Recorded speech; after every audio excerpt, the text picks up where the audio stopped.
lagi dengan aku Mini alias Admini Pama di Ngopi, ngobrolin produk industri, santai obrolannya serius solusinya. Di episode 7 Ngopi kali ini kita akan membahas seputar eksplorasi mesin-mesin besar dan tentunya kita akan membahas fakta-fakta unik di mesin-mesin besar itu sendiri.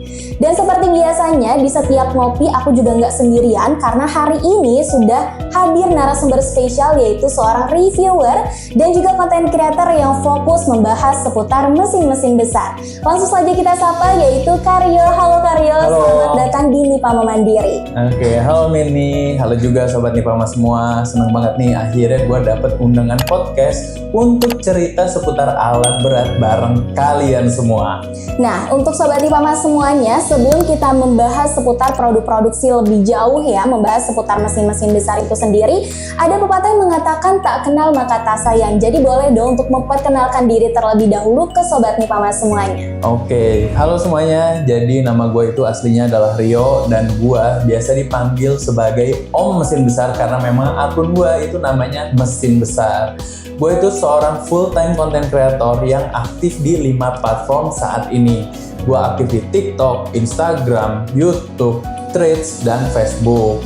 Oke, berarti Sobat Nipama semuanya udah kenal ya dengan Karyo ini. Jadi Karyo merupakan seorang konten kreator yang memang fokus membahas mesin-mesin besar. Nah, Karyo sebagai pembuka obrolan kita di Ngopi kali ini, jujur aku dan Sobat Nipama semuanya juga mungkin penasaran nih karena belum banyak konten kreator yang memang fokus membahas mesin-mesin besar. Nah, kalau boleh tahu, Karyo ini sendiri sudah lama atau memang sejak kapan sih membahas seputar mesin-mesin besar di konten-kontennya Karyo sendiri? Wah, kalau ngomongin durasi sebenarnya bisa dibilang lama atau enggak ya. Jadi waktu itu sebenarnya gue mulai konten itu dari Oktober tahun 2023. Nah, awalnya itu gue lagi jenuh sama kerjaan kantor yang itu aja. Dan akhirnya gue coba shifting, kira-kira jadi content creator menarik atau tidak ya. Jadi gue mulai belajar dari mulai editing, script writing, copywriting, dan lain sebagainya. Sampai akhirnya gue upload tuh video pertama gue. Dan ternyata nih Kak, gak diduga-duga, viewernya itu banyak banget. Sampai gue upload video kedua, video ketiga, dan seterusnya itu mulai datang yang namanya requestan. Om request ini dong, Om request ini dong. Sampai akhirnya gue sekarang jadi full time content creator. Oke, berarti dari perjalanannya juga cukup signifikan ya Kak ya. Nah, selama perjalanan konten tersebut nih Kak Rio, pasti udah banyak banget kan jenis alat berat atau mesin-mesin besar yang pastinya sudah Kak Rio temui di lapangan. Nah, biasanya jenis mesin-mesin besar apa saja sih Kak yang memang sering Kak Rio temui di lapangan tersebut? Sebenarnya kalau jenis mesin besar yang sering gue temui atau alat berat ya, itu banyak banget ya jenisnya. Tapi yang paling sering itu udah pasti excavator ya. Excavator ini kan salah satu alat berat yang paling fleksibel. Jadi dia bisa ganti attachment, undercarriage yang bisa dimodifikasi lagi, jadi model gantry atau misalnya jadi model amfibi, ini bisa banget. Tapi kalau misalnya kita ngomongin jenis alat berat yang lain, gue juga sering temuin kayak misalnya articulated dump truck, rigid dump truck, dozer, wheel loader, crane, grader, dan lain sebagainya. Oke, dari sekian banyak jenis mesin besar dan juga alat berat tersebut, ada nggak sih Kak salah satu jenis alat berat atau mesin besar yang membuat Karyo tuh takjub? Mulai dari spesifikasi ukuran atau memang dari segi ukurannya? Karena Zoom mintanya cuma satu, aku kasih 3 nggak apa-apa ya? Boleh banget. Nah, jadi waktu itu gue sempat diundang ke Cina untuk datang ke pabriknya XCMG. Di sana gue ngeliat 3 alat berat terbesar. Yang pertama itu ada rigid dump truck. Dia itu rigid dump truck kelas 400 ton, yaitu XCMG XDE 440. Dia jadi salah satu rigid dump truck terbesar di dunia. Nah, yang kedua nih Kak, dia ada all terrain crane. Tipenya itu XCA 4000. Dia punya kapasitas angkat itu sampai 4000 ton Kak. Dan dia jadi all terrain crane terbesar di dunia saat ini. Nah, yang terakhir nih Kak, yang paling besar itu ada electric crop shovel dari XCMG juga Kak. Tipenya XES 55. Berat operasinya ini Kak tembus sampai 1.500 ton dan kapasitas bucketnya ini sampai 55 meter kubik. Itu kalau misalnya diibaratin ya, itu 2 bak dump truk tronton yang sering kita lihat di jalan Kak. Oke, baik Karyo, ngomongin soal mesin-mesin besar yang sudah tadi Karyo jelaskan juga terkait spesifikasi ukuran yang sangat beragam tersebut, aku juga sering banget nih ngeliat Karyo tuh sering terjun ke lapangan, salah satunya di sektor pertambangan. Nah, boleh dong jelasin ke Sobat Mipama semuanya terkait impresi atau pengalaman unik yang udah Karyo dapatkan tentunya di sektor pertambangan tersebut. Jadi sebenarnya dari gue sebelum jadi content creator, gue itu memang sudah bolak-balik tambang ya, keluar masuk tambang lah dari tahun 2000-an. Karena memang orang tua itu punya bisnis supplier material pasir dan batu. Dan walaupun gue sering bolak-balik tambang, sampai hari ini gue selalu takjub dan tercengang atau seneng lihat alat berat itu saat kerja. Mulai dari truk yang bawa material, alat berat yang sedang mengeruk material, sampai unit-unit drilling untuk blasting batu. Oke Karyo, tapi kalau kita perhatikan ya, khususnya di sektor pertambangan tersebut yang tadi Karyo juga sudah jelaskan terkait pengalaman uniknya di sektor pertambangan. Kita bisa melihat bahwa satu unit alat berat atau mesin besar itu kan memiliki ukuran yang sangat spesifik ya. Betul. Dan bahkan beratnya aja bisa mencapai 100 hingga ribuan ton ya, sudah tadi Karyo jelaskan. Nah sebenarnya di dalam satu mesin besar atau alat berat itu sendiri ada apa saja sih Kak komponennya yang dimana sehingga alat berat tersebut bisa bekerja dengan begitu optimalnya? Betul banget Kak, kita coba ambil contoh hidrolik ekskavator ya Kak ya. Nah untuk menggerakkan ekskavator yang beratnya puluhan sampai ratusan ton ini, dia butuh sumber tenaga utama. Biasanya bentuknya bisa engine diesel atau motor listrik sebagai penggerak utama main pumpnya.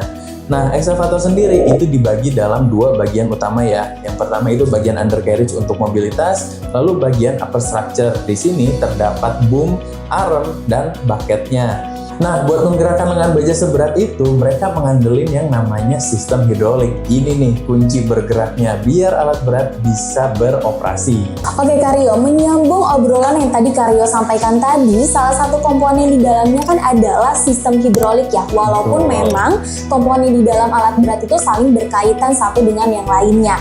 Nah, sebenarnya seberapa krusial sih Kak peran dari sistem hidrolik ini di dalam sebuah alat berat atau mesin-mesin besar, sehingga mesin besar tersebut bisa bekerja dengan begitu optimalnya?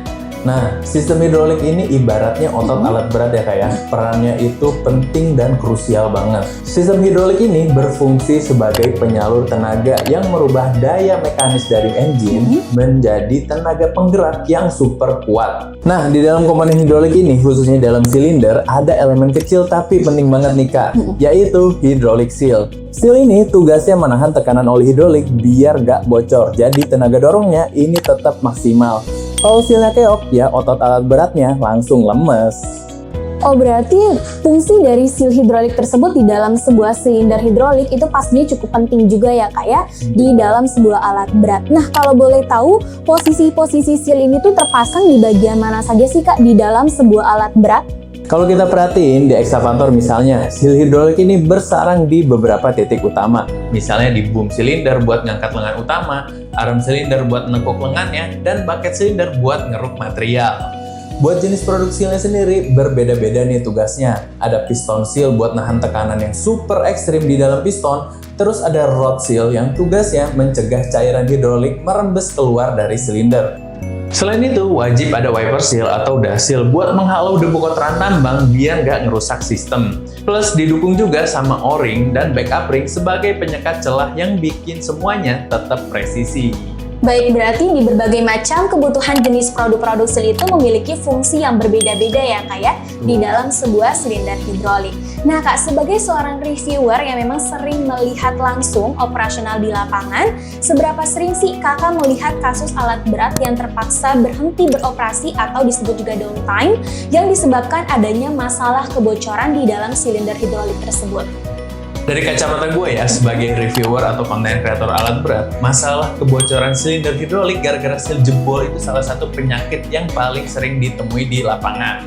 Dan dampaknya ini luar biasa besar, karena kita tahu ya, alat berat itu kerjanya di tempat yang berdebu, berlumpur, dan panas. Bayangin aja, alat yang lagi dipaksa ngejar target produksi di proyek, tiba-tiba oli hidroliknya nih bocor, tekanan drop, alat berat harus downtime, otomatis kerjanya nih mandek total. Masalah kecil di karet penyekat ini biasanya bikin kerugian operasional yang angkanya nggak main-main. Oke, berarti terkait kebutuhan produk produksi itu juga fungsinya cukup penting dan itu juga menyebabkan adanya downtime di dalam sebuah alat berat ya Kak ya. Betul. Nah terakhir nih pertanyaan dari aku, apa sih harapan dan juga pesan penutup dari Karyo untuk perkembangan alat berat di Indonesia ke depannya? Dan mungkin juga ada pesan juga nih buat teman-teman di luar sana dalam menjaga performa mesin tetap optimal. Harapan gue pastinya untuk industri alat berat dan pertambangan di Indonesia semakin maju, makin efisien, makin aman, dan operasionalnya juga makin lancar. Pesan khusus buat teman-teman owner, mekanik, atau operator di luar sana, jangan pernah menyepelekan yang namanya maintenance. Jaga performa mesin dengan perawatan komponen yang tepat. Salah satunya jangan salah pilih produk seal. Pilihlah seal yang berkualitas biar alat berat kalian terhindar dari kebocoran, minim downtime, dan bisa terus kerja maksimal ngeruk cuan di lapangan. Nah Sobat Ipama semuanya, sekarang kita sudah tahu ya dari pengalaman Karyo yang sering melihat langsung ke lapangan seputar alat berat raksasa seperti eksavator maupun mesin-mesin besar yang lainnya. Dan juga ternyata di dalam atau di balik ketangguhan mesin-mesin besar tersebut pastinya ada berbagai macam komponen seal di dalamnya. Jadi itu adalah salah satu alasan kenapa alat berat bisa bekerja dengan optimal. Dan juga akhir kata aku ucapkan terima kasih banyak ke Karyo yang sudah memberikan ilmu serta pengalamannya di Ngopi kali ini. Sama-sama Mini, seneng banget akhirnya gue juga bisa cerita dan ngobrol santai di podcastnya Nipama ini. Dan untuk Sobat Nipama semuanya yang ingin berkonsultasi dan juga memenuhi kebutuhan produk-produk sealnya, boleh banget langsung hubungi PT Nipama Mandiri yang ada di sini ya. Dan kalau kalian suka dengan episode Ngopi kali ini, jangan lupa untuk di like, komen, dan subscribe channelnya Nipama Mandiri supaya kamu gak ketinggalan dengan setiap episode Ngopi di episode-episode selanjutnya. Karena dengan Ngopi, santai obrolannya, serius solusinya. Bye! Bye-bye!